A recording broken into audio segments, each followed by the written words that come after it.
BSM-nya Korci TV, teman-teman. Sekarang Tasya di sini itu ditemani Bang Chan, teman-teman. Hai. Sekarang Tasya di sini mau nanya-nanya.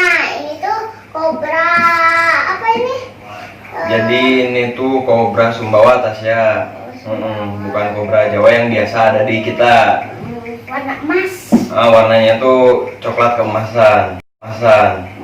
Makannya apa nih, Om? Kalau untuk segi pakan sih sama aja, Tasya. Jadi ini tuh kan karena kobra makanan paling kesukaannya mungkin tikus putih ya. Cuman kalau untuk babang di sini biasanya dikasih kadang-kadang anak burung. Terus sempat waktu itu dicoba juga sama kodok sawah gitu, masih dimakan. Kita masih sesuaikan pakannya sama seperti kayak yang ada di alam ya aja sih. Kira-kira ini bisa sampai berapa ukurannya? Apa sama kayak ukuran kobra Jawa? Untuk ukuran, Babang belum tahu pasti bisa sampai sebesar kobra Jawa atau enggak. Cuman yang pernah Babang lihat ukuran yang besar tuh 1,5 meter waktu itu tuh. Kayaknya mah ya masih sama sih, masih sama ukurannya, cuman beda penyebarannya aja. Gitu. Tapi bagus juga ini, jarang banget. Karena kalau untuk ular-ular kepulauan itu biasanya karakternya lebih sadis. Jadi dia benar-benar agresif banget deh, beda sama ular-ular yang ada di kita. Mantap. Tuh, nyerang gue. Jadi dia juga ada lukanya. Jadi kemarin tuh ini baru aja seminggu kabur dari rumah Tasya. Ini tuh ketemu lagi ada di dalam kandang ayam. Makanya karakternya makin gila banget deh sekarang. Bagus teman, mantap. Dan dia bawa Hey. Ayo kita culik. bawa. Warnanya bagus, Tasya, emas. Iya, mantap. Ini tuh kira-kira kalau dijual dapat nyembur loh. Iya, sama. Ada airnya. Bisanya. Kira-kira ini kalau dijual berapa jualnya? Kalau untuk segi harga mungkin sedikit lebih mahal ya daripada kobra-kobra yang ada di Jawa. Waktu itu Babang kalau ini ngangkatnya semi hibah kebetulan dari temen juga. Kalau dari pasaran mungkin harganya sekitar 200 sampai 350. Itu pun tergantung kualitas sama ya mungkin tergantung ulernya. Balik lagi sama sellernya juga jualnya berapa. Kalau untuk segi harga sih nggak ada batasan ya. Selama ularnya lebih bagus sama ularnya lebih mantap, ya pasti lebih mahal juga. Yang dia duit. Cuan. Kita beli es krim. Tuh, ini ada misalnya teman. Jadi kalau misalnya harus mainin, dia harus pakai kacamata. Kalau misalnya dikeluarin harus pakai kacamata.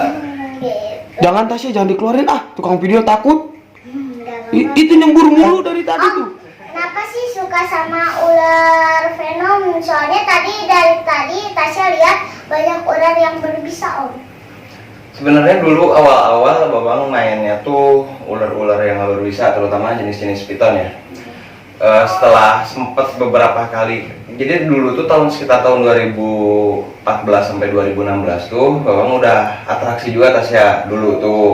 Cuman 2016 tuh udah fix nggak bakal main atraksi lagi, bukan main ular, nggak bakal atraksi lagi. Nah dari dulu emang udah sukanya pertama ya mungkin yang paling sering dipakai atraksi kan King Cobra. Nah setelah berani di main King Cobra itu udah tahu cara perawatan segala jenis. Jadi nyoba-nyoba main Cobra, nyoba-nyoba main yang biasa, terutama yang biasa ada di sekitar kita ya, contoh ular elang, ular walling. Terus ya kobra Jawa itu, cuman di sini Bapak nggak ada sih kobra Jawa yang normal, ada juga yang putih.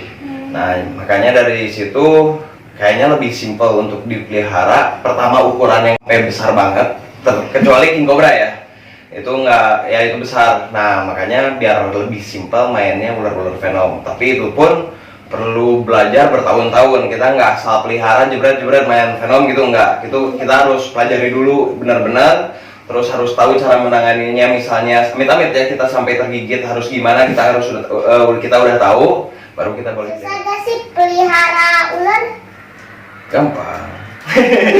Kalau melihara ular venom nih maksudnya. Ya. Untuk pelihara ular venom sebenarnya susahnya tuh apa ya? Mungkin pas bagian kita bersih-bersihin kandang.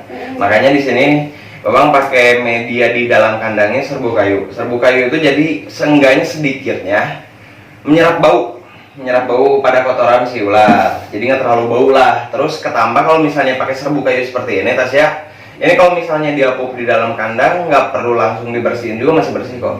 Soalnya udah keserap sama si serbuk kayunya. Kadang-kadang Babang juga menyesuaikan ya dengan jenis ularnya, mau ular apa nih yang dipakein serbuk kayu. Contoh ini ular kobra. Jadi cukup medianya pakai serbuk kayu biar dia juga merasa kayak lagi di alamnya, Tasya gitu. Karena kan kalau di alamnya dia lebih sukanya rumput-rumput kering, daun-daun kering gitu. Jadi disesuaikan sama habitatnya lagi. Om, ada gak sih alat-alat yang buat melihara ini? Ada, kita di sini harus benar-benar safety ya. Jadi kalau misalnya kita pelihara ular seperti ini tuh jangan asal main tangan kosong gitu aja, karena ular bisa menyerang kapanpun di saat kita lengah. Nah, alat-alat yang diperluin itu biasanya untuk reptil-reptil sendiri yang paling dibutuhin mungkin hook, jenis hook itu alat tongkat untuk ular, sama grab stick. Tasya, grab stick Babang belum punya sih, cuman hooknya Babang ada. Karena kalau alat-alat itu gimana kita nyamannya, kalau misalnya nyamannya pakai hook pasti selalu pakai hook, kalau nyamannya pakai grab stick pasti selalu pakai grab stick. Itu gimana kebutuhan kitanya lagi, balik lagi. Ya, gitu teman-teman. Ngerti kan? Nah, itu dia tips dari Bang Chan, teman-teman. Sekarang Tasya mau pulang dulu, teman. Pasti kalian udah ngerti kan? Ngerti gak? Om Dion ngerti gak? Ngerti dong sekarang. Sekarang Tasya mau pulang dulu. Sekarang Tasya mau pamitan.